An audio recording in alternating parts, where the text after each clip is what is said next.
Good evening, everybody. Thank you so much again for coming out, taking time out of your Thursday evening. So for about the next 25 minutes or so, Chief Perez and City Manager Mermel and I will just kind of open up the dialogue and kind of give us some context for what we'll be talking about this evening. And from there, as Michelle said, we'll move into a conversation where you all will be able to participate. So if you can't hear us, make sure you just let us know that you can't hear us, but we'll jump kind of straight into it. I'm James Farr. I am a journalist, a filmmaker. I host the Conversation Live, where we have piercing and provocative conversations. Sometimes they're uncomfortable, as John would tell you. Mr. Mermel, welcome into the seat. It feels like the council meeting. Except Good to see a friendly face. Except for I can't count you out and kick you out. So I'm gonna go straight to it, and I'm gonna start with you, John. Mm-hmm. I'm a 45-year-old black man, okay? And we've developed a rapport over the last year or so. I feel like you know me a little bit better. Mm-hmm. I feel like I know you a little bit better. I feel like you see me as a human being and humanize me as I experience Pasadena. But when we look at the dehumanization of our black and brown men in our community, how do we change that lens? How do we change your officers? And I'll preface it with this. We often see incidents where white suspects are apprehended after killing multiple people. But then our African-American suspects typically are gunned down. We just had a use of force incident that we'll talk a little bit more about that. So how are you going to affect the culture now that we're in this new tenure? You're the chief, you're the man in charge. How are you going to infect the culture of your department? Well, I appreciate that, and I appreciate the positive comments. I hope that I don't talk about what we're going to do. I hope I'm able to talk in here and the message is understood about what we are doing. So this is not something, I'm not a person that walked into this job a month ago. I'm not a person that walked into this town a month ago. I've been here for over 3 decades, working different assignments in different places in this community.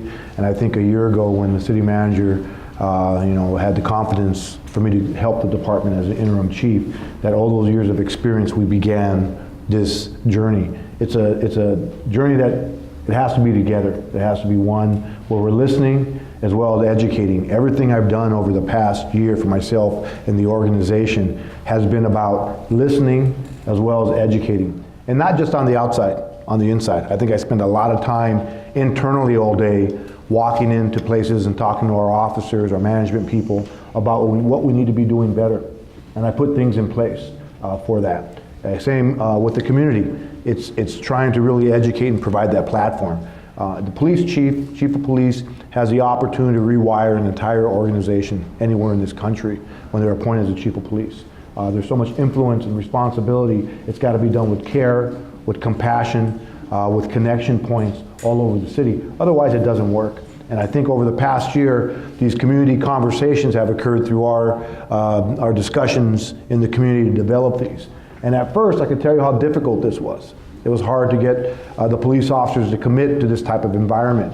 We know the national voice of what's going on, and it's a concern for everybody. So I think we've started by having the conversation. And as time goes on, I answer more questions. I'll use other examples of what we're doing for training, how we're doing for integration into the community, and how we're bringing the community into the police department. I think that's important. And it is, but I want to, as we frame this, I want to get kind of more into some specifics, mm-hmm. And I know you've been very visible and very active and very inclusive with members of the community. But specifically, what are you doing? What is going to be different? Because I believe the audience and the community now, we're not looking for philosophical ideas, we're looking for specificity. And I appreciate that. It's not what is going to be different, it's what is different. Okay. So I'll begin with the Chief's Advisory. We have a Chief's Advisory of people who advise the chief over the past, I would say about 8 or 9 months now. And it's a group of people from the community that represent a host of different organizations in our community, from ACLU to POPs to CCOP to NAACP and other places. And I think this group has come together and they have varying views on policing. And I picked all of them because they had a lot of criticism about the police department. I didn't need to create a chief's advisory of John's friends. That wasn't going to work for me. So I literally picked people in the community that had serious concern and critique on the police department, those that were very difficult to talk to at times, that were very upset with some of our practices, and I thought those are the ones that need to guide me.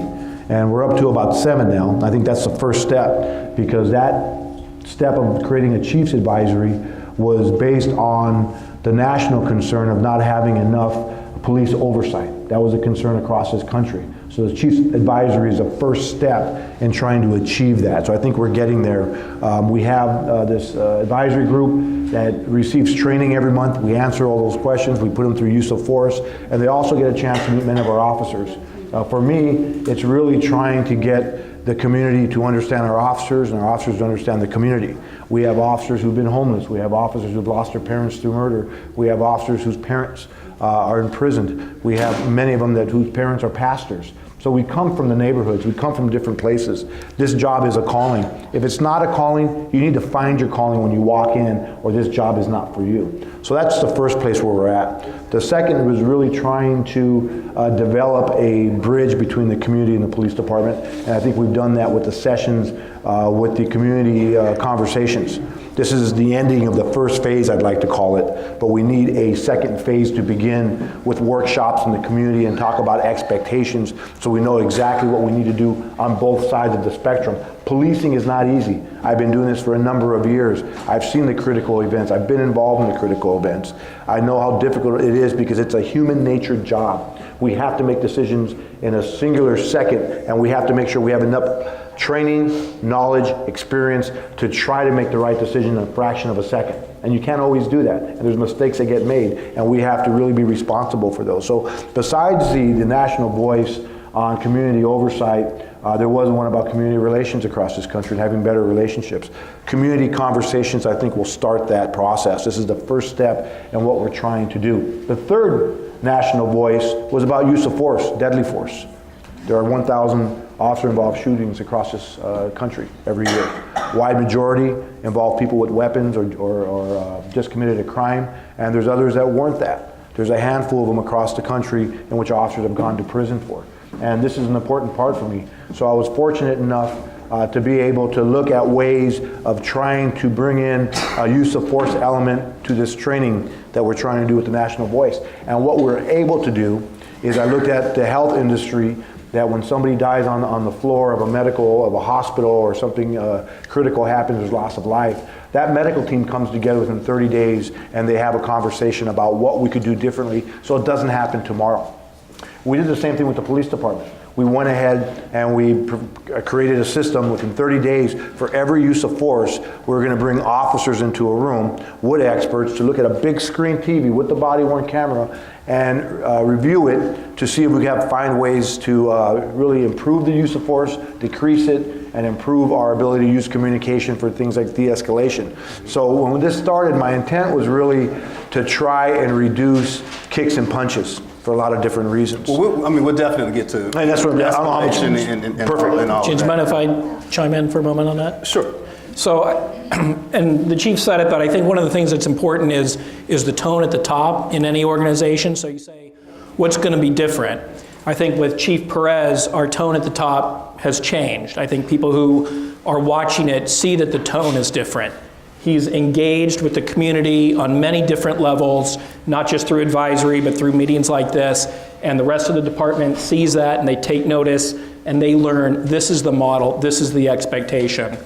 Unfortunately, I'd say over the last maybe 2 decades, policing across our country has sort of gravitated more towards militaristic. You know, a lot of police agencies have these big pieces of military equipment, and even the way police cars look. You might have seen some of our cars with this very large police decal on the side there.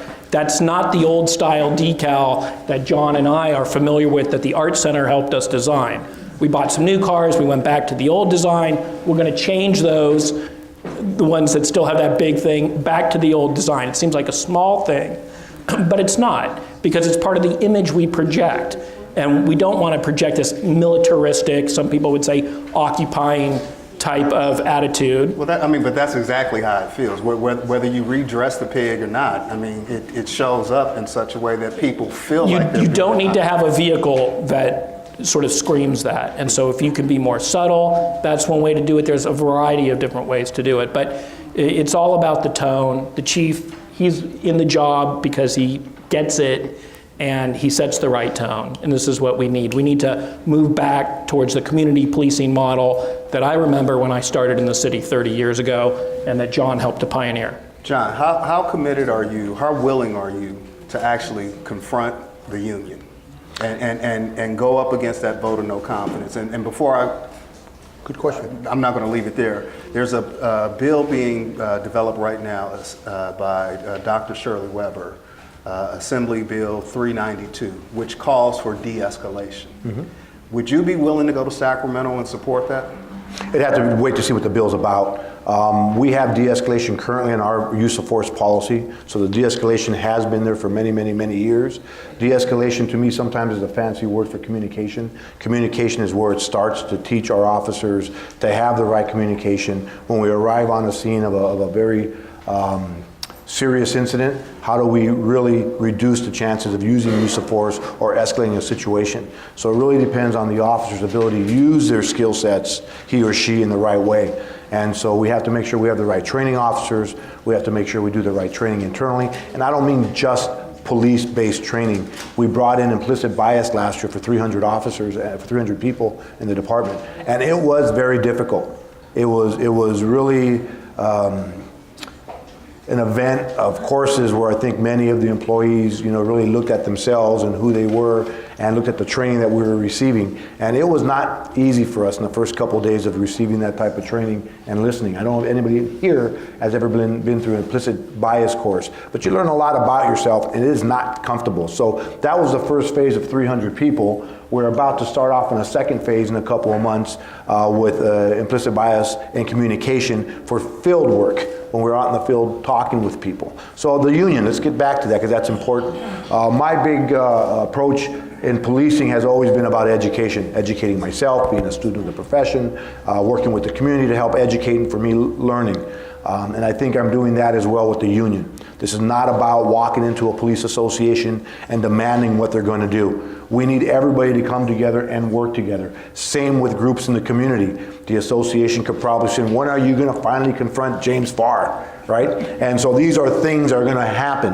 I have to make sure on both sides we bring everybody together. This country's divided. We have people on both sides. People don't want to come to the center, and they don't want to try to agree what they don't agree on and find ways to get out of that predicament. The entire country is there. The way Pasadena is, with our nonprofits and the way we do government, and with leaders like the city manager, I think that this is a city in which you're a model for other cities. One city does it right, other cities pay attention, and it starts to change the tempo in the country. Much like national leaders, when we have new presidents, it changes one way or another. So we're on our way to doing that. I want to make Pasadena a model again, and I don't want it to be about fighting unless we have to about a topic. So I think, I know with the association, they've come a long way, and I think they are looking and viewing things much differently than they were before, and they're more of a cooperative state. I'll give you an example. We had a policy developed last year, 1 year in advance to the state law of releasing body-worn camera. You just saw the video, and there's maybe some debate depending on where you're at with it, but that was not an easy without a doubt. That wasn't an easy travel to get that policy in place and to get to that point. I thought it was important for the community. So maybe you and the association might agree, maybe that wasn't a good idea. I don't know, but I think it was, and I'm willing to stand up for it. So I think that as time goes through, we have worked with the association, same with body-worn cameras. I was on the meet and confer with the team with the association, and it was a team effort to get that policy in. So I know there are places where there's time to argue, but we are trying to all come to the table and make sure we're cooperative with one another. Well, Steve, I know Vice Mayor Kennedy and as well as Vice Mayor-elect Hampton have both called for a ratification, if you will, in a use of force policy. Do you feel that this department needs a new use of force policy, which would include de-escalation? Because I know City Council Member Madison basically said he was against it. His concern was for officers first and not residents. Do you share that same Well, first, let's talk a little bit about the policies, because I think not everyone understands how it works. The policies within the police department are approved by the chief, subject to the review of the city manager. If 5 members of the city council want to direct the city manager to do something different, they can. But generally, it falls to the police chief. Typically, what most police departments do, rather than develop their own, they use standard policies that are developed and promulgated. Our policy does include things like de-escalation. One of the things, though, we're doing as part of this change of command review, when Chief Sanchez left and Chief Perez came in, there's about a half a dozen different processes we want to take a look at. One of them is our use of force policy. Is it current? Is it contemporary? Does it have the right elements? And so we're doing that now. We've engaged in that now. But I think we can't fool ourselves. There's no such thing as the perfect policy. Policies get written, it's all about the application. So I think some people are out there chasing something like, if only we had the perfect written policy that told a police officer what to do in every single instance. And real world, real life happens quickly. And we have to think about the police officer. I don't know too many jobs where you go to work and if you do something wrong, you may find yourself in jail. And so they don't want ambiguity. It's true, think about it. I mean, if I mess up at work, I may get fired. But if they mess up, the consequences are severe for other people and for themselves. But if a resident, so the policy is important. But if a resident does something, he may lose his life, or he may be incarcerated unjustly. So yes. And so one signs up and volunteers, and we love our officers. We appreciate the protection. I'm not one to run towards bullets, so I didn't sign up for that. But that is a vocational choice that these people have made, and we need them. I'm not saying we don't need them. But when we start looking at, obviously there is no perfect policy. We understand policy is really a guideline. It's a framework. It's a human beings, and this goes back to that humanization. Well, we will judge their actions. What the chief will do in the wake of an incident, he will judge the officer's actions as it comports to the policy. Then why hasn't the Blue investigation been completed when former Chief Sanchez promised 5 to 7 months? The internal investigation is being told because of the civil litigation. If there wasn't civil litigation, they'd probably be done by now. Some see that as you guys kind of punting it, kind of kicking the can down the road to stall. Is that what? It's not to stall, it's because of the civil litigation. Well, that was coming anyway, but John, you want to? I would love to have that case resolved. I would like to bring it forward and examine it and be done with it. But there are barriers when it comes to civil litigation. It slows down a lot of the processes. I don't like it, but I am stuck with that process with the civil litigation. I can't do away with it. Whenever there's a major incident, we have at least 3 investigations. We have a criminal, we have the administrative, and we also have a civil litigation investigation that goes on. So that stalls everything, and it's very frustrating for us to be there. I would like to bring it to a closure, and for myself to be responsible for the answer, the conclusion to that. Nobody else but me to sit here and tell the community this is where we're at with that investigation. I'd like to be there. You asked me a question about going up to Sacramento and protecting the use of force policy. I need everybody to work together. As I told, I gave the recommendation to a couple of politicians that I think you need to bring both sides together. You can't just have one side create a use of force policy and say this is it. And that's what we had to happen with this policy. As I looked at the policy and I saw who was involved, it was all one-sided. I was not happy with the fact we didn't have police associations, DA investigators, associations, DA's offices involved at a table to discuss what might be the best policy.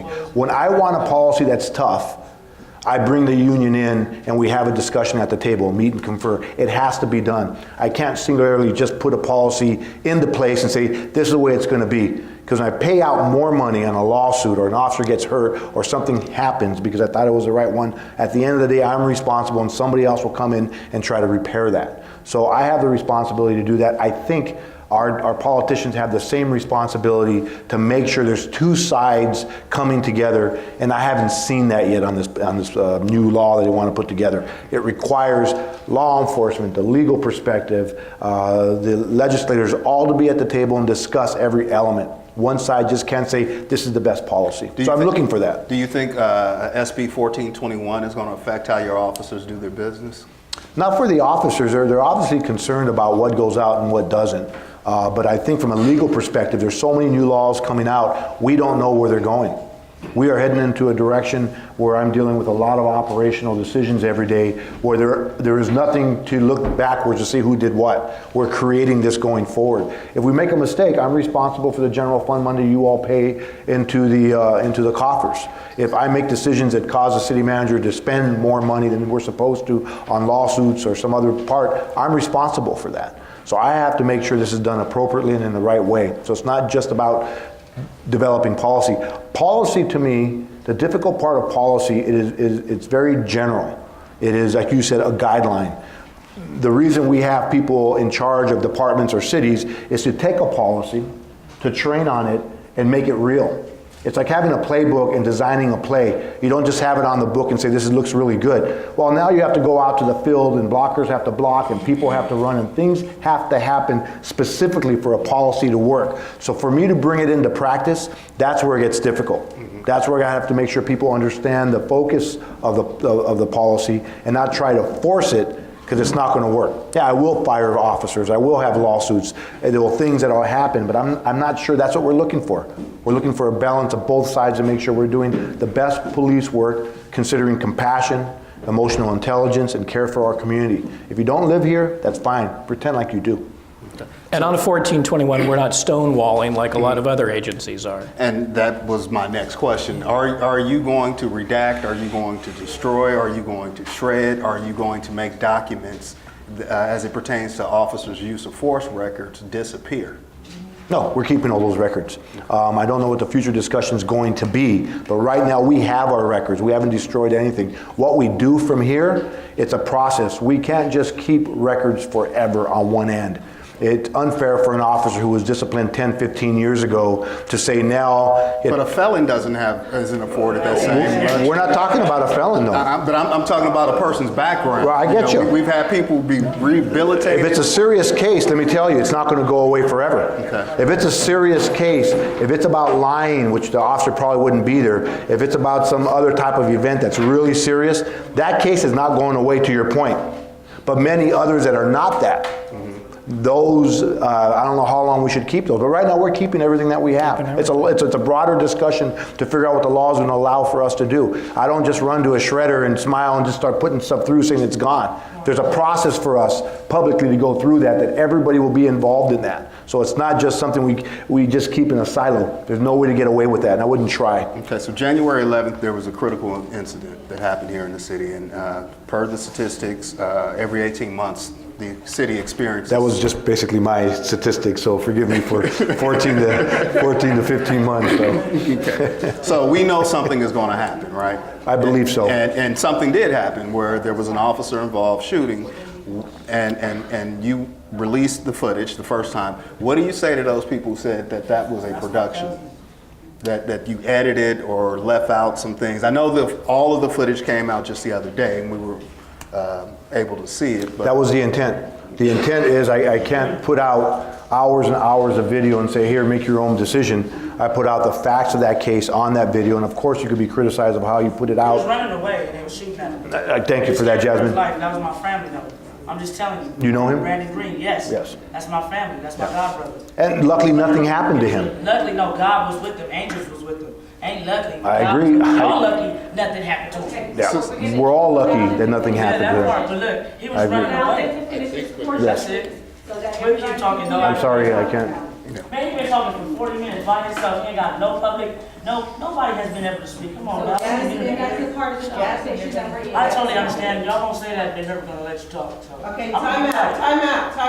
I'm At quiet, the beginning no of time this out. conversation, we said that our panel, Come on, man, I'm the sorry. panel was going to be just them talking. And Yeah, then just them after- talking. That's not And after community they dialogue. finish, You will have a full This is- amount of time for community to ask their questions. For sure. We want this place to be a safe and understand sacred it, y'all. space, okay? And we want everybody to be heard and to be listened to. Thank you. I'm almost, we're almost done with it. Well, We're almost done with it. For the This publicly, part. I understand Jasmine's concerns about this, and they're real. This is human beings that we're dealing with. And I can tell you, if you think a police officer today anywhere wants to be in an officer-involved shooting, you're kidding yourself. Phone calls at home, putting your family in hotels and doing all these things. I get the other side, there might be loss of life. So I'm not trying to say that one's better than the other, but there's no officer who wants to be involved in the shooting today. It's insane that it's hard enough for us to find police officers. I have to go to 150 to 200 applicants to find one, hope they make an academy, and hope that they get through training. We can't have that. So this is a concern with that incident. The concern with that incident is that we had one. We should all care about having an officer-involved shooting. We did not have a single gunshot in 2018, officer-involved shooting. We're fortunate for that. We're fortunate as a city being our size that didn't happen. So that's an anomaly. I wish that was normal, but it's not in policing. I know cities around us that are smaller have had 7 or 8 shootings in a year and a half. I'm not trying to justify that. This is difficult when an officer has to make a decision when they think their life's in jeopardy.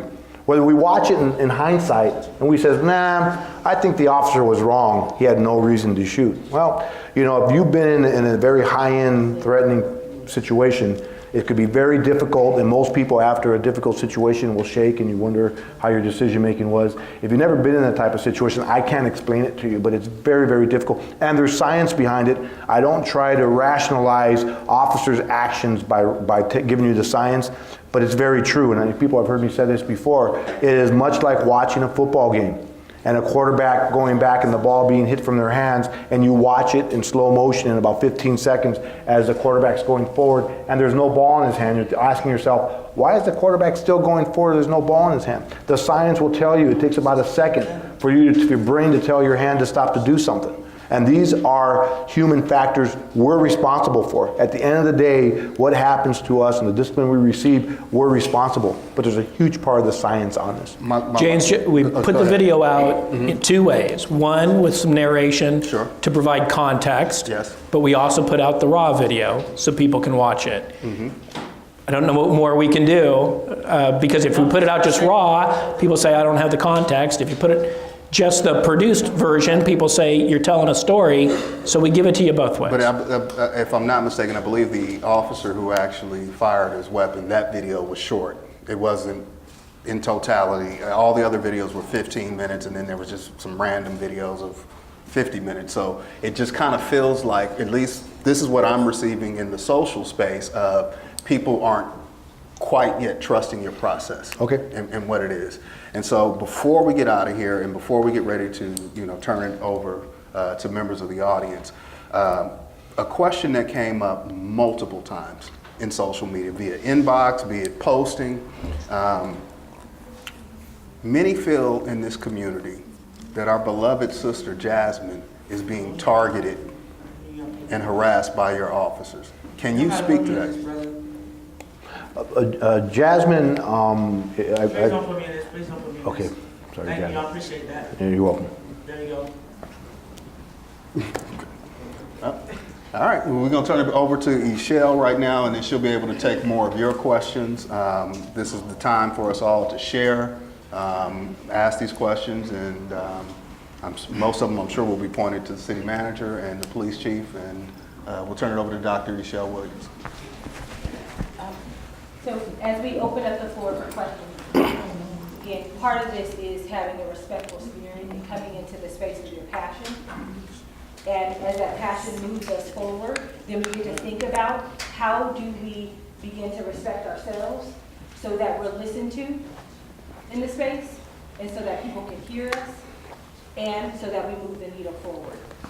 Right? All of this is about moving our process forward so that we're not stuck in the places and spaces that we've been in that continue to produce the same results. So as we go result finding, dig a little bit deeper than we have been in some of our conversations so that we can actually make some progress and do the work that we're supposed to be here doing. I'm just wondering, Diane Lewis, I'm the executive director here at the center.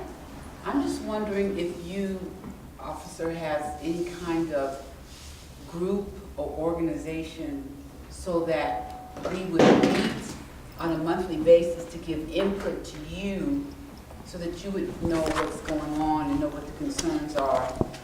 Not just doing something once a month and then we don't ever talk anymore. Right. But something so that you get someone, a group of people that can come from the community that can give you input about regarding officers and what goes on and how we can work together so that we're a little more successful about what happens in this community.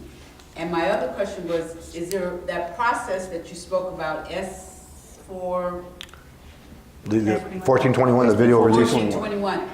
I would like to know, is there a copy of that? Because I know you're saying that you have a process, but I would like to see that process in writing. Okay. So that I would have an understanding as a graduate level PhD person. I like to have that in writing so I can go there and say, you know what, they are following the process. Absolutely. We have policies that are online in public, and I'll make sure you have those. And so that's the answer to the first part there, that our policies are public, they're online, and if you don't find the one you're looking for, let me know and I'll bring it to you. The second part, or the first part of your question, there's two answers to that. The first, anybody that knows me knows that if you want to meet with me anywhere, any place, coffee, anywhere, we'll just sit and we'll talk and we'll figure out what we could do, and I'll get back to you. And if you have an idea and it's workable, I'll work with you on that, guaranteed. The second part, do we have a place that we could go to? I have a chief's advisory right now that comes together every couple months, and we talk about these issues, and they're pretty hard on me at times, and I try to put some of this into place. There was a recommendation that came out of this group not too long ago, and we put it into policy. So it shows you how well the chief's advisory can work, and I think it's a proper process. Secondarily, I have a youth advisor group out of Muir, Leaders of Change. I don't know if you guys know who that group is. We've had one meeting so far, and when I walk into that room with these seniors and we sit there, they will check me, and they are testing me. And I told them the second they don't invite me back, it's a failure for all of us to see if what they're saying, if I'm not doing it, they will hold me accountable. And so I think we're getting there. If there's other groups and other places I could be there, I will help arrange for that. Obviously, what I'm trying to do is that you don't know me as much. It'd be nice if you didn't know who I was, but you knew 239 police officers. That would be positive. That you know the officers better than you would know me. That is my effort. That is the reason why when we had these community conversations, I didn't want to be here. Not that I couldn't be here or I didn't desire to be here. It just was not of value to have the chief of police as a talking head up here just talking. I wanted people to meet our officers, our fantastic officers that have a calling in policing. It's difficult for them to police. We're trying to teach them the skills of being good police officers. The toughest part about police work, if you didn't know, is field investigations. You could either drive around all day and say, hey, you know what, I'll be in the car and I'll wait for the call and I'll go out and see what I can do for people.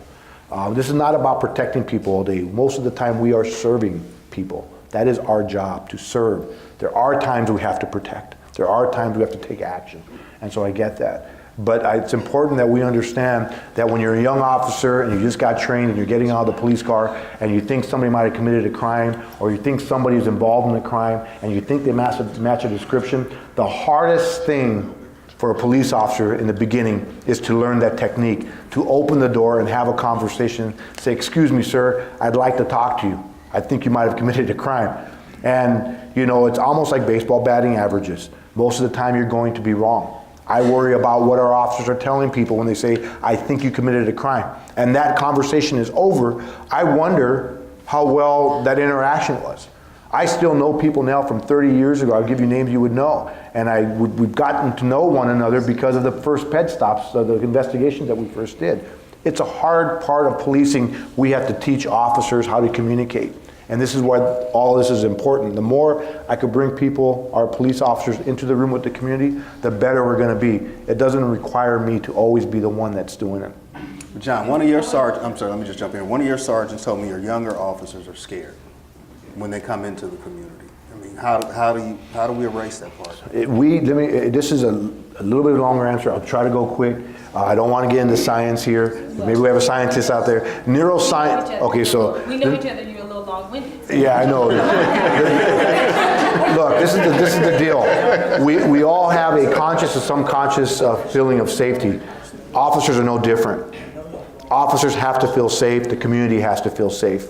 Things are happening on the media. Things are happening across the country. Officers are not feeling safe. The closer they feel to the community, the safer a community is. And people say, you're crazy saying that.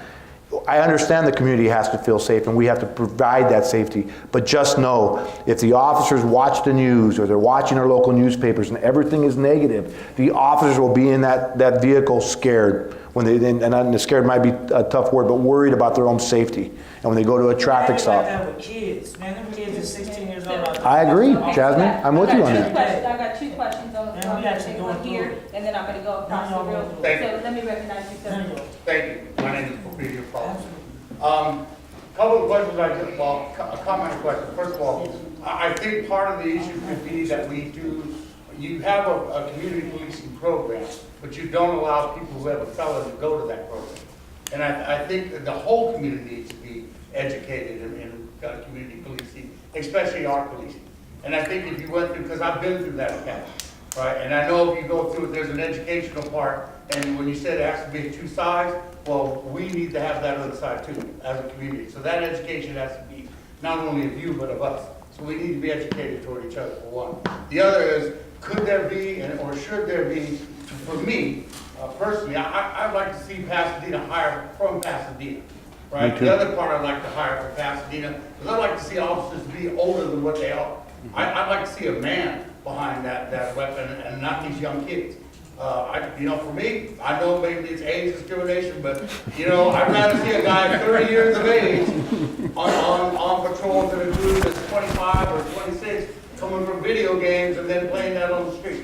So I don't know what we can do as far as our hiring practices go. And my final comment is that when they come out of the academy and they get their orientation, they come here, there needs to be a group from the community that has an opportunity to do orientation with those officers to give them the history of Pasadena. They should know that it was a consent decree, right, that brought people of color into the Pasadena Police Department. They just didn't show up.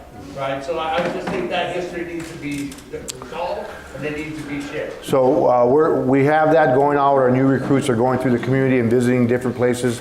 We're having roll calls more often in community centers. That's occurring, not as often as I would like. I just talked to First Ave Church a couple mornings ago, and we talked about bringing new officers and our management people on what we would call a community walk, where we go out and learn the history of Pasadena. So give me a little bit more time on that. Can't get to all the initiatives that are up here, but we're trying to get there as fast as we can to get there. But I think the community walk would work. Our younger officers are learning a lot about our community organizations. We have some that just graduated, they're making their way around. We have 6 starting the academy in a couple of weeks. 5 of the 6 are locals. We have 1 Latino and 4 African Americans in that group, and 3 of them are right from here from this community, and 2 of them are African American females. Let me tell you something. In my whole career, we very seldom hire Asian females, Latinas, and African American females, and we have 2 going to the academy together. I cannot think in my 30-something years that we've done that. So people are coming back to Pasadena. This is not about going somewhere to recruit and getting people to come here. People have got to want to come to Pasadena. And I think over the last year, you read the Pasadena Now, you read the Star News, I think these articles are more positive. We have more people coming out supporting their police department. Our local people will come back because of that. If we scare them away, they will not come and apply locally. That is the truth. I wish I could say something different to you, but I could bring people in that will tell you I would not apply here, even though I grew up here. Okay, I see your hand here, and then we're gonna go over here. Yeah, I'm Robert Green, local resident. My family's been here for more than a century. I want to thank you both for coming. I got 2 quick questions, then a comment. Yes, sir. Both issues. First one is, in terms of how you deploy your resources, are you still using the ComStat model? We have our own ComStat approach. It's called CrimeNet. Right. In fact, recently you received a community brief that we send out now to all the media, and on the back of that, you will start to see some of the slides about crime trends in the entire city, the most common problems we're responding to, and where we're going all over the city. We're going to open this up so you could see what our crime's about, so you could see where we're going, you could see where we go to most of the time. You're going to see this in that community brief. Then secondly, you said they're going to go back to the old community-based policing model. Am I correct? Yes. That is service area policing and bringing back neighborhood policing so we know what's happening in our neighborhoods all across the city. All right. And my comment is real quick. I did 30 years with LAPD, and so I'm proud of law enforcement. I love Pasadena PD. I was suspect of you two in all candor because, the truth be told, I don't want these people to suffer a bunch of political platitudes. So, Chief, you actually answered a big question for me, and I want to thank you. Because we would rather hear from the 239, not necessarily, not that we don't want to hear from you, Right. but that 239, one of the things I've been pushing all the group to kind of look for are the people that are going to actually be with us every day. The reason why they won't come out, the reason why they're scared, is because if they came out and told somebody to kiss their ass in this group, they'd be up for discipline. Yeah. And so the ability for them to speak candidly is the hard part for line officers. You So got it the right. two things that I would ask as a comment, find some mechanism, some way for the line officers that are dealing with us on a regular basis to where they can speak candidly, where the conversation can be real, where they can come out and tell me, you know, Grant, you're a fat ass, get off my lawn. Or I can tell them, you know what, you're full of shit, you don't need to be messing with that guy. You see, the conversation's got to be there. Yes, sir. And I'll leave you with this, because again, I appreciate you answering the question for me, Chief. You're still suspect, but Good job. forgive my profanity. Don't be a fucking politician to them. They don't deserve it. This community does not deserve political platitudes in real critical circumstances and times that just want to know. Yeah. Now, we don't have to go forward that way. I would just ask as a cop, I would ask as my neighbors, I'd ask as your brother, just speak candidly. Because here's the thing that we always get stuck in. Why did they use of force occur? You know from CompStat that where the violent crimes happen. There hasn't been one drive-by shooting in East Pasadena in the last 50 years. That's not true. Right. Go. There's been a few, just a handful. Well, Yeah. all right, I'll wrap it up. A handful. Just don't be politicians, talk to us on this. Yeah. And I appreciate that because I don't have time to be a politician. I don't have a lot of time in this position. I've been here 33 years. I'd like to think I could do another 33 years. It's probably not the case. So I care a lot about what we're doing. So I got a little bit of time. And I don't think I'd be here if not for the city manager. He has guided me through this, and he expects me not to be a politician. He will not let me be there to just sit here and just talk. All right? Yeah. But just know, this job's important. see myself that way. This job's important. I don't know how much time I got in this job. I know what it's like to have a serious medical problem in the past. I know how fast life could go. So this is real for all of us. So part of what our expectation is as a community is that officers show up as people first and the badge second. Because if you show up as a person, then you get to know me and you meet me as a person. And then the conversation goes on from there. Yeah, but you call the badge first. You call the badge first. The first thing that happens is someone Understood. calls, hey, we need the badge. Then the person has to work through what the problem is to be personal with you. Right. So we as a community, we gotta be honest too.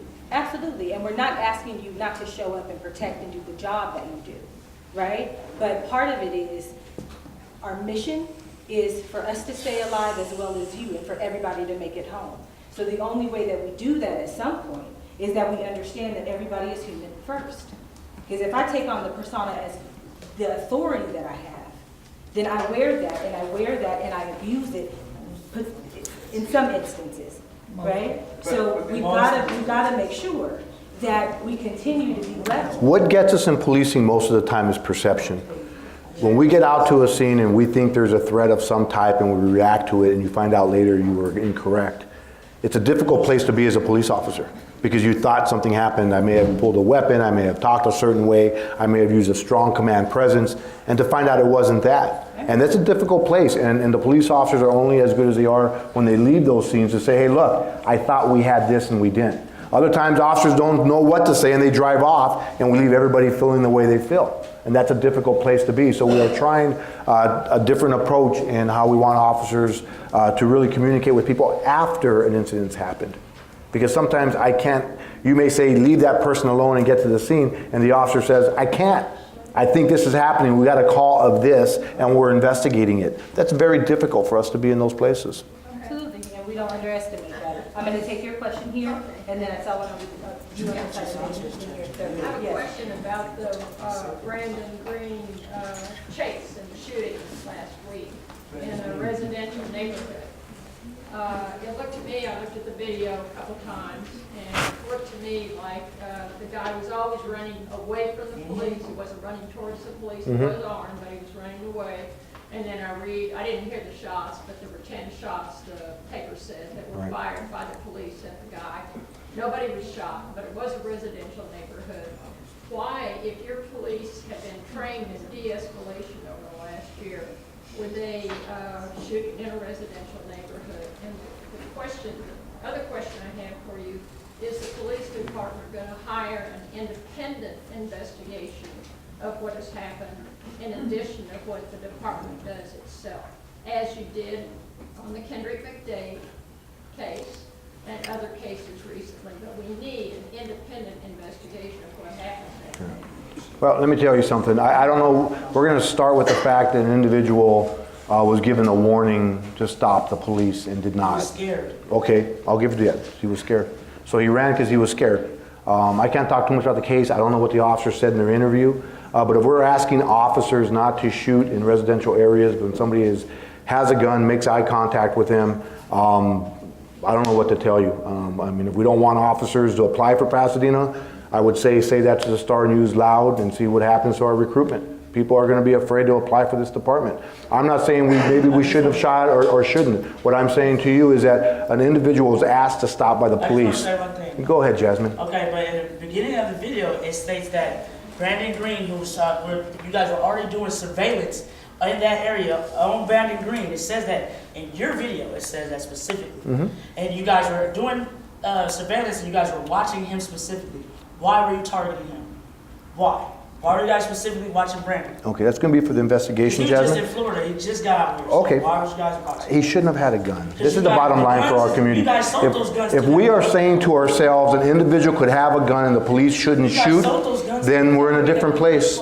So this is the point. We have a lot to do with this investigation, but I do have to hold tight on the fact that I'm sorry for that. We shot in a residential neighborhood. We don't want that to happen. You think the officer wants to shoot? The threat that they saw, but for us to say that we don't want officers to shoot until one of our officers gets shot, I don't know what to tell you. I don't know what to say, but this is the point. This is the important point. We do have to investigate it. The independent part of what you asked for, I'm sure that's going to be answered at some point. But we do have the fact that he did run from the police. He was asked to. He was told to stop. I just want to say this one time. In a residential neighborhood. I just want to say this to you, Fred. Yes. Can you do this for us? Yes. Can you do an investigation on the guns? Because 7 of those guns that Gordikian has sold were involved in crime scenes. So can you do an investigation on that gun to see if it was one of the guns that Gordikian or Chief Sanchez sold? Right. Okay, So- can you do that investigation? That's already been done. Look, this is the No, deal. I- That's already going on with I think that. one of those guns, I think that gun was one of those. You think so? Yes, I know so. Okay, How about that? Go ahead. I'm good.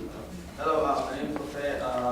So I came a little late, but what I heard when I came in is there's 2 sides, right? I think everyone agrees there's 2 sides that are divided, but it's a problem. We all want to meet in the middle, but it's a problem when one of the sides has been oppressed and this enfranchised.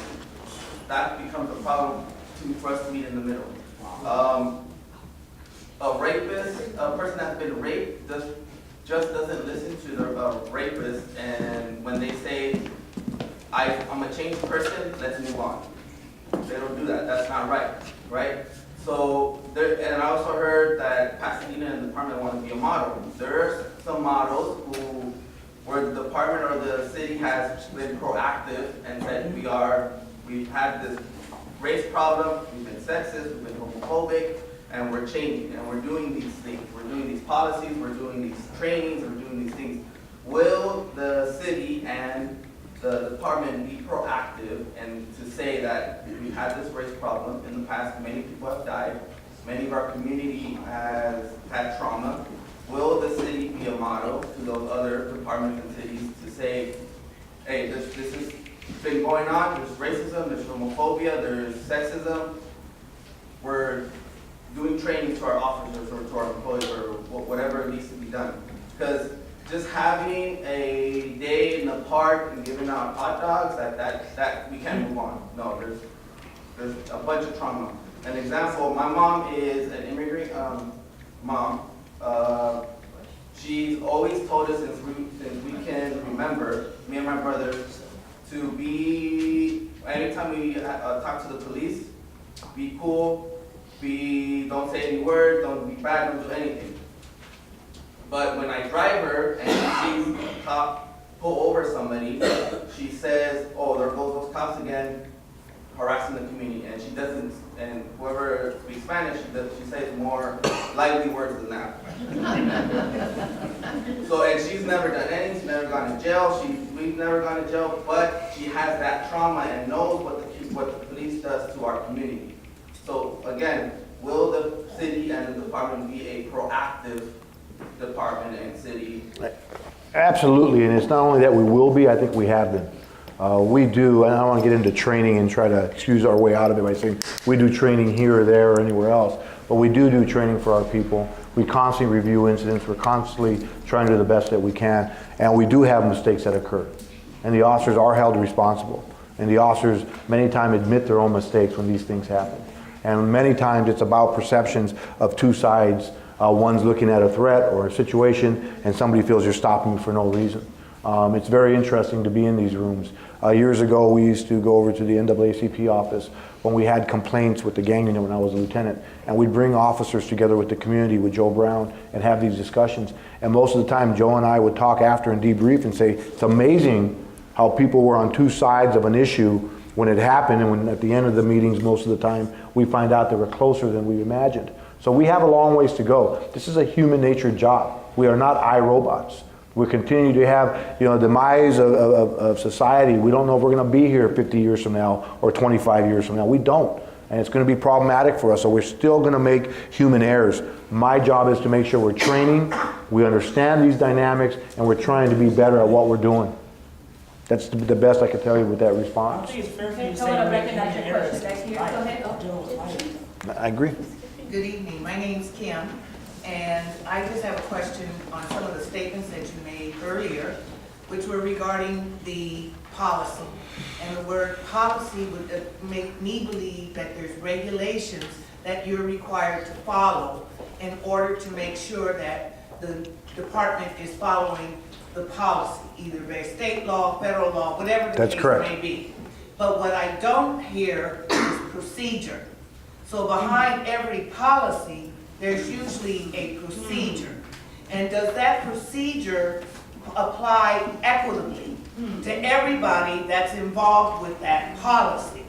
And what we're seeing, and what I'm seeing, is that the policy is being adopted, but it's not the same for every person that goes through the procedure.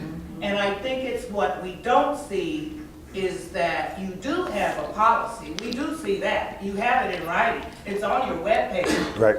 Because you're required to have it there. But what I don't see is the policy or the procedure that goes along with that policy. And I think in your explanations, and as we continue these meetings, which are very good dialogue, and thank you for coming, but we still do not know about the procedures that you're following. And where do you follow? Do you go shooting in East Pasadena after a suspect in a residential neighborhood? Or do you have a procedure to cordon off the area in the residential area in East Pasadena? So we don't know what the procedures are and whether or not they're different depending on where the event is taking place. Yeah, the event doesn't matter. If anybody thinks that this incident would it be handled somewhere different in the city, I will tell you that's incorrect. I've over the years with the officer-involved shootings, there is not a place in the city where this shooting wouldn't have occurred. Not much to add to that. We do have procedures that we follow based on policy, and the officers are all held accountable to that. When it comes to discipline and doing internal affairs investigations, that is important for us to have the procedures in place. And that's what I worry about the most, that our training is in line with the procedures from the policy itself. That's hugely important. At the end of the day, when we all hold the officers accountable after an investigation, it is about the policy and the procedures. So you're absolutely 100% right, and you just said what I worry about many times about the procedure and policy. There's one more piece. You have policy, you have procedure, and then you have the practice. Practice is basically our habits, what we do every day, and we're guided by our procedures. I have about 300-400 pages of policy and about 300-400 pages of procedure, and I expect all of us police officers to know all of them. And that's pretty difficult to do. And try working at your workplace with 800 pieces of paper that you got to know of. It's not that simple. And so, but we do our best. Okay. Want to recognize your question? I have a question. I have a question. Let me ask the city manager first, and then we'll go over to the chief. Okay. Thank you. There's this word, unions. I happen to know, because I've worked with law enforcement for 50 years, okay, how strong they are. Let's talk about policy, procedures, etc., but unions. There are things that we want to know as a community. There are things that the chief wants to know. There are things that you want to know, and then there are unions. Let me just leave the question that way to you two. What's the impact of the unions, and can you comment on that? Sure. The unions exist, right? They're there. We have, in the city, we have a dozen or so unions. And the police union is one of the stronger unions. They have political clout, right? They help get people elected. Firefighter union, very similar. Under the law, they have the right to bargain with the city. If we change essentially the terms and conditions of their work, we have to meet and confer and negotiate with them. So whereas I would love to be able to just to sort of do what management thinks we should do, what the chief thinks we need to do, we don't always get to do that because it's a subject of negotiation. It's the reality, it's part of the framework in which we have to operate. So the police association in the state of California, they're not a union, they're an association. And so a lot of people are mistaken by that. They don't have the right to walk off the job or strike or do certain things, be in uniform and go out and do political stuff. So they are an association. And so we don't wait, or I don't wait to have a situation to see what they're going to say. I use the opportunities and they use the opportunities every month. We have 2 or 3 different meetings that are standard every month.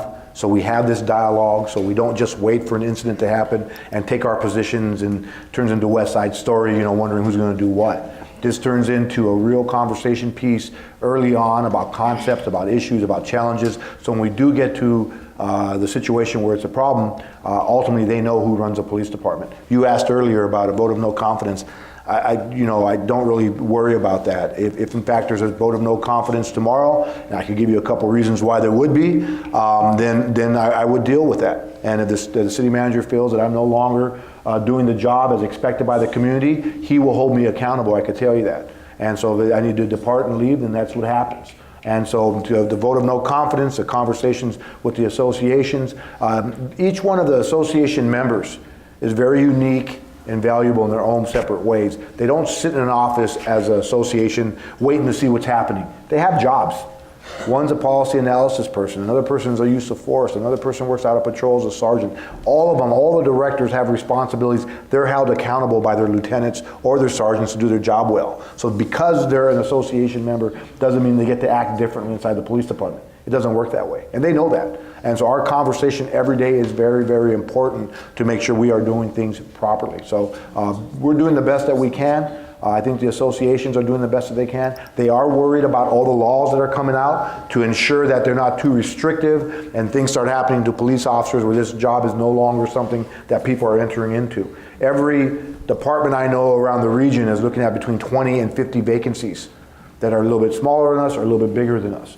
We have 2 vacancies right now.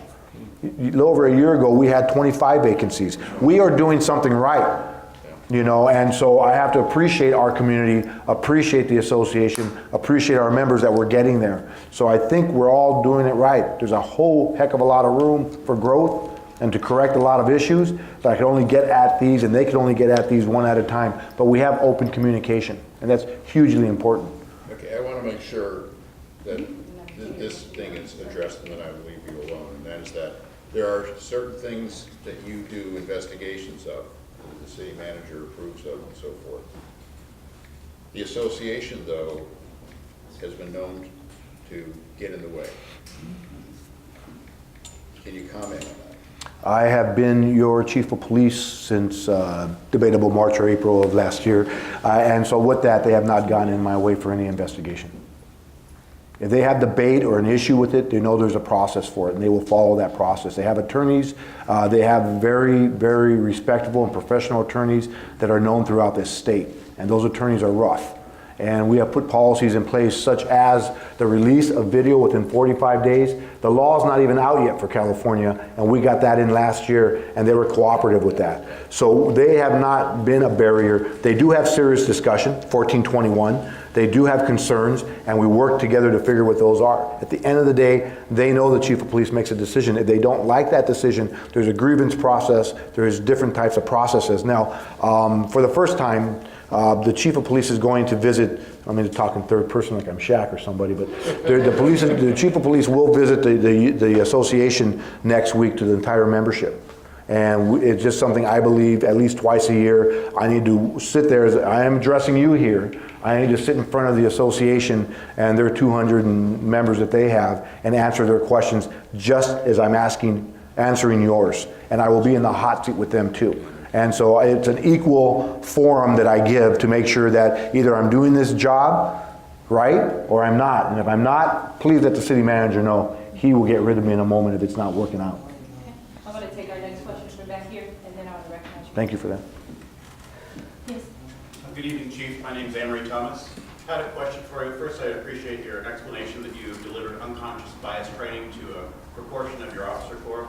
I think it's really important, but especially when we consider American policing or global policing, when we talk about when things go wrong with police and police forces and institutions, we talk about culture.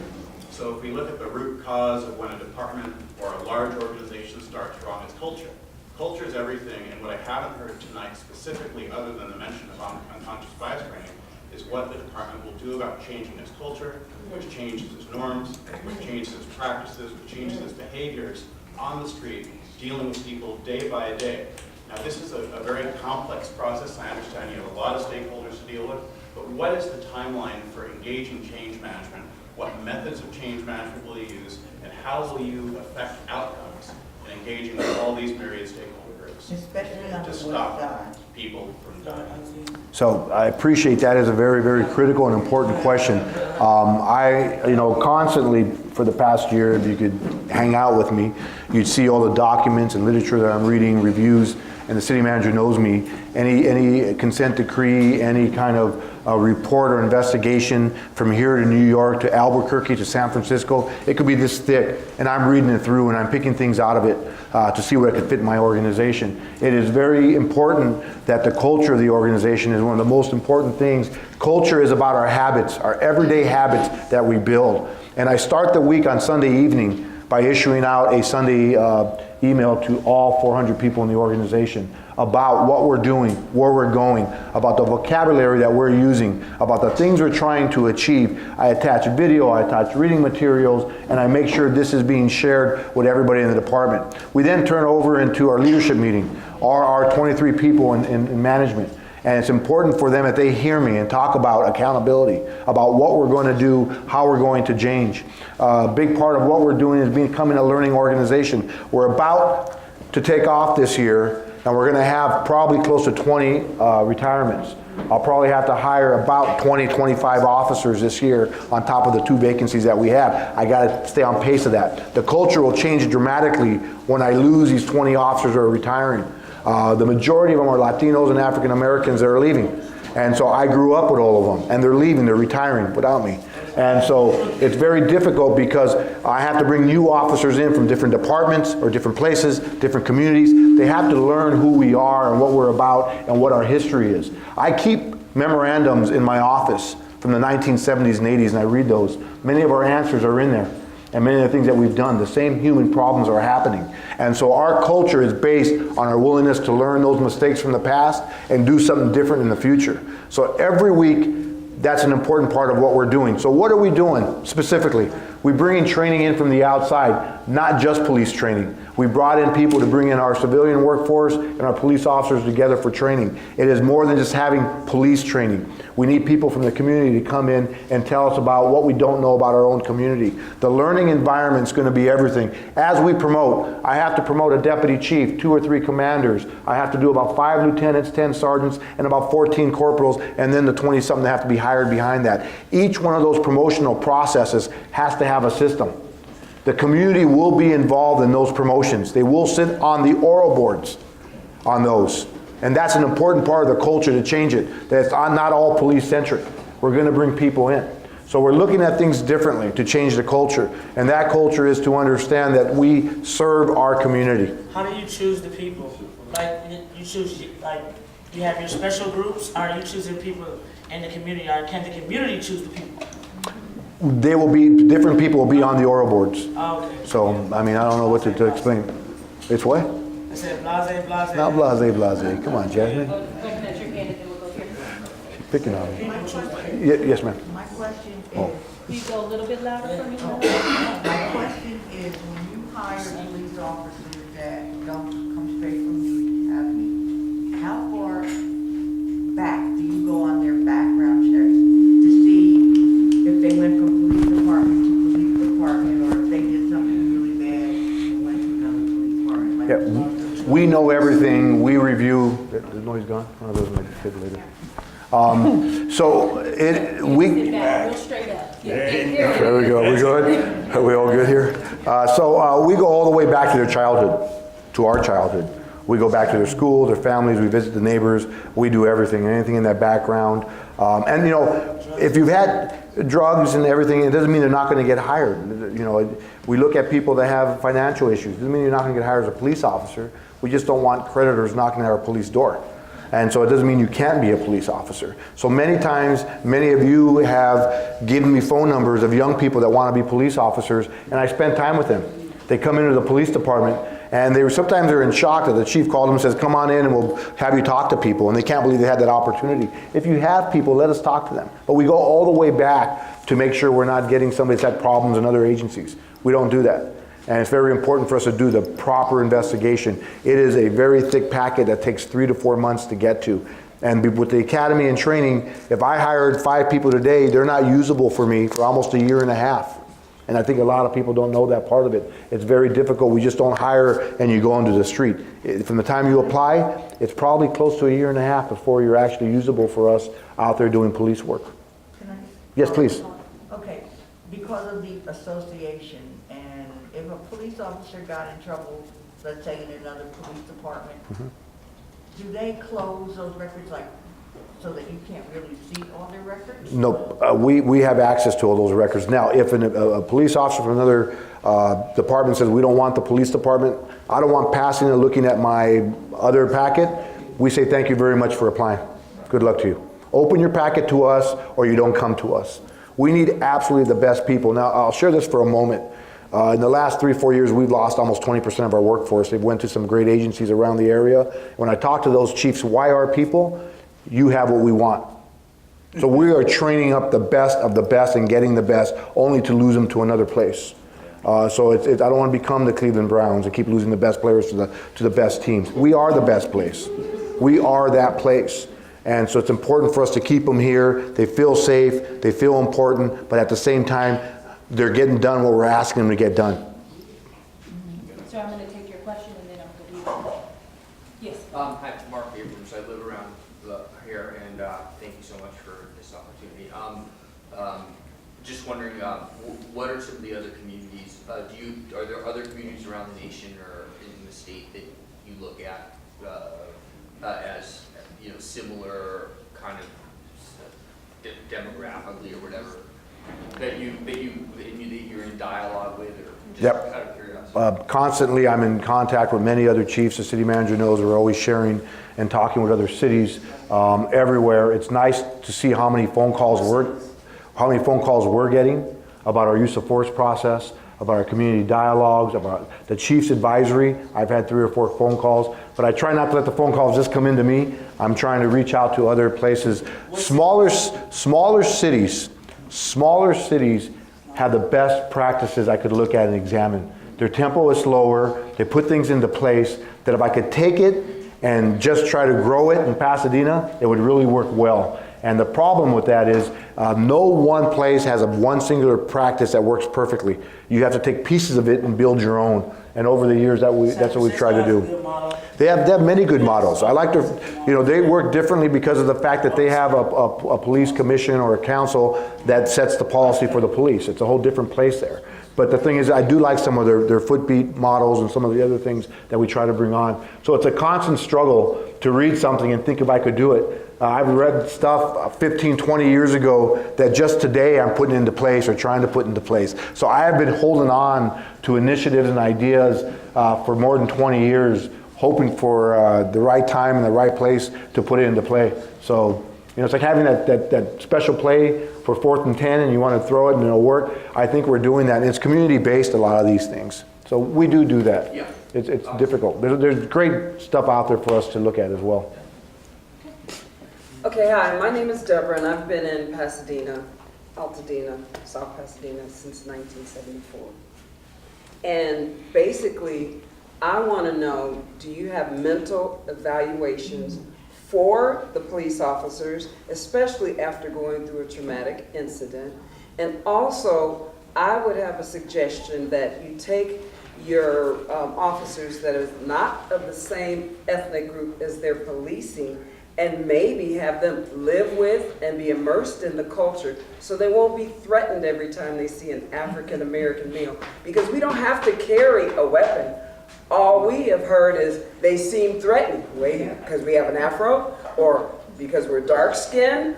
And those are people who have not lived around the culture. Just like they say churches are the most segregated day. Maybe they need to go to a church. Maybe they need to go down and live with an African-American family or whatever family that they're going to be policing and see what the culture's like. Yeah. Because it's one of those things where I've seen just recently where a person of a different race had a machete, naked, going to attack African-Americans. And guess when they came on scene, they went to the ones that they were attacking, assuming they're the ones that was causing the violence, and sat them down and said, oh, they have a mental issue and they need help. They don't do that with us. They shoot first and then say, oh, he was retarded, or oh, he was this, after they're dead.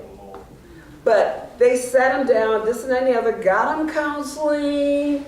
So I think we need diversity, and every morning, like you pray with your kids, you need to sit them down and watch some movies that they need to relate to. Maybe they need to see Black Klansman and all this other stuff. So, policy states that if the person's over 6 no, feet see, tall, but see, they're violating our rights. They're violating our rights. And I go out the house right now. I just moved into a 99.9% community where I'm like the only one. And they had a paddy wagon 2 days later when I moved in. So all I'm saying is, even as a senior citizen, I'm threatening in a community that I'm not there, and they will frisk me quick. And I went in the store in that area with a person of another persuasion, and they approached me. So these gray hairs I thought was going to give me some immunity, but it didn't. So this has been happening to me. I've been pulled out of car, this and that and the other. I can't go into that. I wrote a lot of my questions that I was hoping that would be addressed.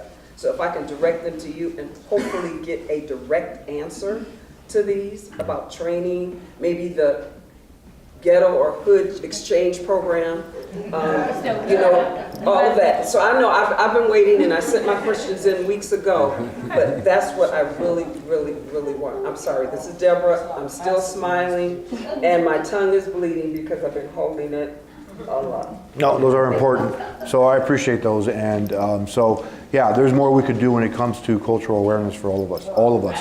Every one of us on all directions. So I don't take that away from you. And I apologize for anything that's happened to you. And I think that policing is difficult. And many times I think we have to apologize for some of the things that have happened in our profession. So I can't go back in time to talk to you about those things. I can if you would wish, but... Will you answer my letters that I've sent? I haven't... will have it forwarded to you. Please do. I did send a ton of questions. Okay. I'd be talking all night if I wanted. No, I'm good. I haven't seen the questions. So on the other side of it, we do have mental evaluation. We do have mental evaluations for, we do have mental evaluations for officers at hire after critical events as well. And we do have a peer support group internally, and we have a citywide employee assistance program, and all that does occur, and people do use those. In our lives, all of us have been traumatized by different events, police officers as well, but we're asking them to do a more difficult job. And so trauma has occurred on both sides, and when you're a police officer doing that type of work, we do have to make sure they reach out for help, they have the assistance they need, and we could address it when needed. Very important. The last meeting, I was kind of upset because they said having those mental evaluations monthly or yearly was a violation of their rights. But where our rights are being violated by them using excessive force. And so I'm saying, who are we really looking out for? Because believe you me, I want you to go home to your family, just like I have to give that conversation to my youngest and only son every day. Yeah, I don't know of any profession that we could require anybody in this country to have a monthly or yearly evaluation. Not a yearly at least. Yeah, I don't know of any profession that does that. Well, your profession has a gun. I get it, and we do. Make sure they don't have post-traumatic stress. Absolutely, and we do that for critical events. They do have that evaluation. It is done. So that's my suggestion. You need to. Right. So what? I don't know if I'll ever get there. I don't know if I could, start writing a state law that could start requiring that. I don't know. It's difficult, but. Can you have the hood exchange program where they live in the community? Yeah, it would be great to have that for all of us, I think. That's your budget. No, it's a budget. I think it is a budget. Exactly. I went through that too. I was sent to Friendly Town. Yeah. And with an all-white family, a month out of the year. Yeah, we're very diverse in our organization, and there's people come from everywhere in different neighborhoods, and it really is tough to kind of share those experiences with one another. And we try to do that in the police department. One of the things we do is we have a new employee dinner, and it's attended by a lot of our new employees. That's one of the best places to begin that. We bring community pastors in, we bring different people in to talk to the police officers and the employees who work the jail in different places to try to start that up. We want them to keep close to them how they feel when they're hired. At times we forget about that 5, 10, 15, 20 years down the road. I think we could all relate that to the jobs you might do. You might not feel the same today as you did when you were first hired. We try to keep that going with social events and outreach in different ways to do that. So it's important for us to have that type of positive morale. So I thank you for that. I wish I could get there as fast as you would want me to, ma'am, but I don't. So I'm going to caution us. We've got about 15 minutes left. I see 2 more hands, but I definitely do want to have everybody that has questions ask that question. I see your hand too. So, ma'am. I just want to elaborate just a little more on the mental health piece specifically for the officers. We understand that the police department is made up of people, good people, bad people. Even with the good people, they experience vicarious trauma, even if they don't realize it. The fact is, we don't call them over for dinner. We call them when there's a problem. When you're going through problem after problem after problem. And I have a friend who's a retired officer, and she was telling us at a party, she recommended that we are nice, when we interact with the police, because you never know what situation they're coming from, And my husband told her, well, it's life or death, so you better calm down before you walk into the next situation. But the fact is, they are coming into high stress situations. And so, not necessarily, I don't think we should mandate them to be assessed, but offer mental health counseling, even just the process. Sometimes they could be experiencing trauma and they don't even realize it. They can be upset, they don't know why.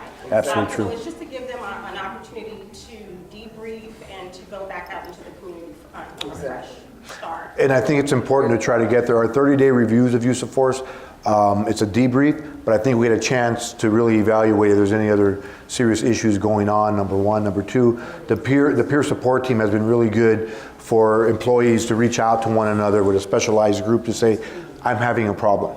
And we've seen that before. And so it's very important to have that. But you hit something that's on the head. It's very important for me. Officers do respond to a number of calls, and some cities have a higher tempo than other cities. Ours is a little bit higher.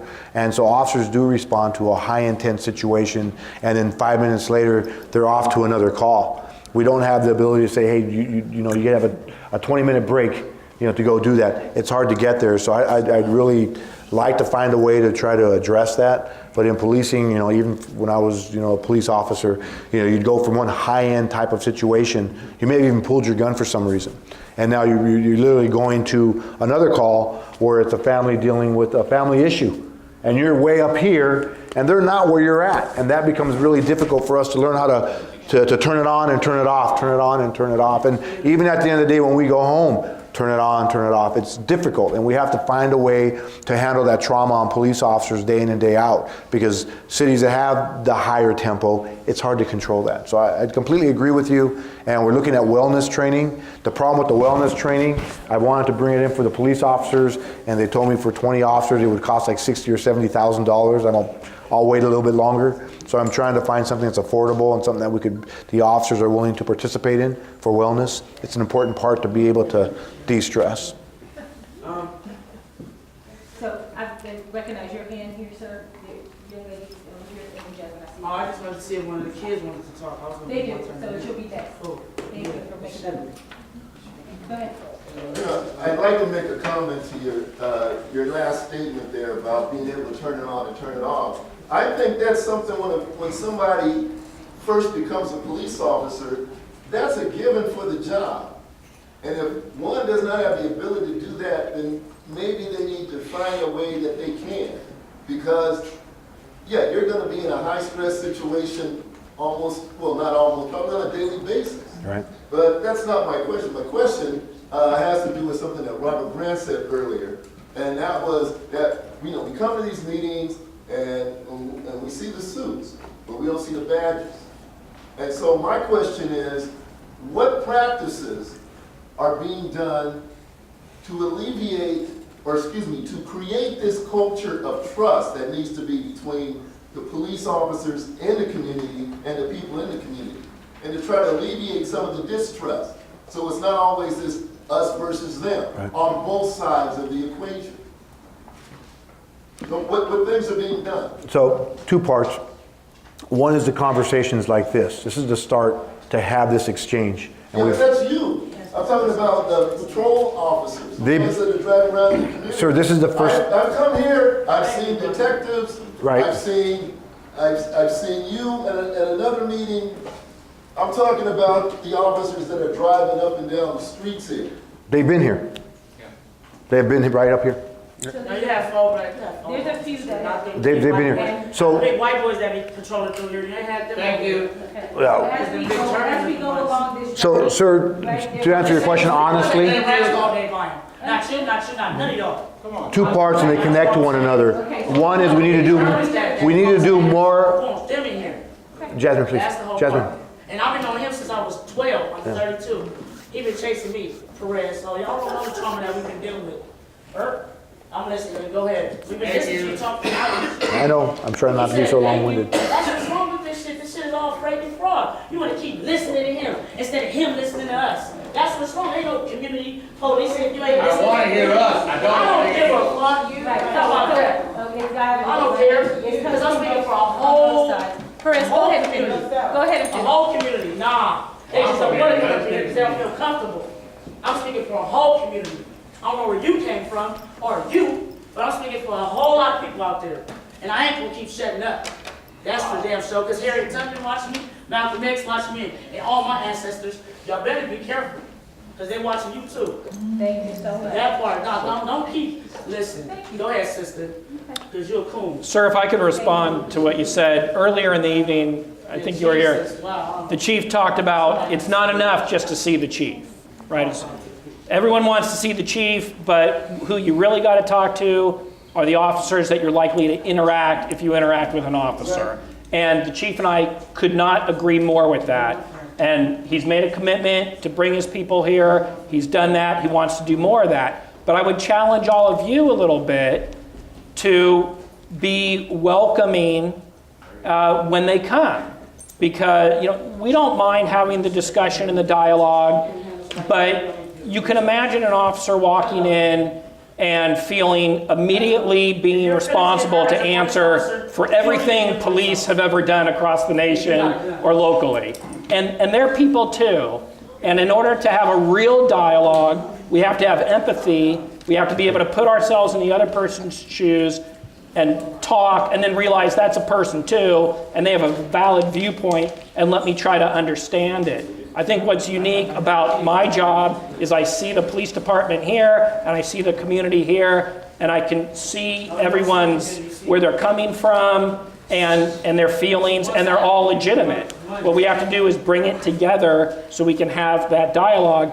But as normal people, no one wants to walk into a meeting and get sort of jumped by 20 people, right? We have to be able to have honest conversations without distress. Let me jump in there. Please, let me jump in there. With all due respect, Mr. Brumell, you're having... Call me Steve. Steve, you're having a white moment right now. So I don't... No, hear me out. James, I'm not going to accept that. No. James, I'm not going to accept that. What I'm saying... You don't know anything about me. What I'm saying is... Jazz, let me address... I'll be interested in hearing about me later. Let me address what I mean by that. No, I think that's kind of a cop-out. No, it's not. It's an assessment. What we're saying is, those officers, and John and I have talked about this, the difficulty of bringing young officers into this space and them feeling comfortable with being here. And so when you understand the angst that people in the community have, it's going to show up this way. And so, to Jasmine's point, if their feelings are going to be hurt, they don't need to be police officers. I'm not saying that. So that's what I'm saying. But you're asking us to just say, oh, welcome, come on, let's hug and come in. No, that's not what we're doing. What I'm saying is, they need to hear it, and I want them to hear it. But you also have to put yourself in their shoes. I can't. There's no possible way I can. So you're saying it's a one-way street. No, what I'm saying is I'm not an officer, so I can't put myself in their shoes. It's just not possible. That's what I tell them. And I don't really care for your white We have moment. two questions on the floor. Two questions on the floor, and I repeated that we have 15 minutes. We want to respect the space and we want to respect the time. So the conversation has taken a little bit of a turn, and I understand people's passion, but we're going to have these two last questions, and we're going to wrap up. So I'm interested to know about how data from the police department. I was very disturbed last year to know that 90% of arrests were arrests were people of color in Pasadena.